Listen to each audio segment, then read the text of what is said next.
Hello, welcome to Wi-Fi Interruptions. I am Ian Rhoads, and this is an experiment done by me for the chemistry honors project. Well, okay, for starters, what exactly is Wi-Fi? I mean, we all use it from day to day, but I mean, what exactly is it? I think very few of us really have a complete grasp on what it is specifically. But Wi-Fi itself stands for wireless fidelity, and it's a form of wireless connection that allows for easy communications and data transfers without the need for an Ethernet cable or other forms of wired connection to the internet itself. And Wi-Fi in general uses radio waves to transfer the data that it's sending to and from these sorts of devices. They're decoded. At the device and then read out as information, then recoded and sent back out to the device that was sending these signals originally. And that's how that's how a wireless modem and a wireless device really talk to each other and sort of exchange.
Yeah, but okay, but so what really interrupts Wi-Fi? Well, really anything can interrupt Wi-Fi signal. It's not anything specific. It's anything that really gets in the way of the signal of the radio waves that are transferring between the modem and the device. So really anything large enough that can really put a dent in that sort of direct connection will really mess up the signal. So if you get like a wall, for instance, will really hurt the strength.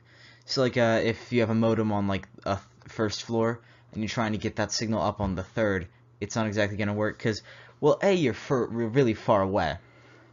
Now if there weren't any like floors between you and the modem, you'd probably get some decent signal. But the fact that there is something in between you and the modem will really hurt that signal.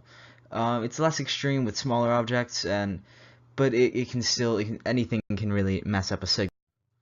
But for this experiment, uh, what I ended up doing was I took a wireless modem and my laptop,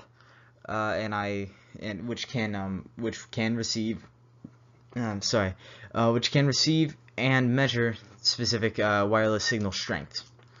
I then did a control trial in which I recorded the peak strength of the wireless signal with nothing in between my laptop and the modem. In the two pictures here, we can see that the plastic tub and the steel cookie sheet are in between my laptop and the tub, which would be interfering with the signal. The control had nothing in between the modem and my laptop. I then took the highest signal strength of a time period of 3 minutes, and I performed this trial 3 times, and I averaged out the results, and that's essentially and the average was the result for the control. I then put a large piece of cardboard in between the modem and the laptop, repeated the trials, averaged out the results, and I did that for basically everything else. I did the glass cooking pan, the steel cookie sheet, the aluminum foil, and the plastic tub.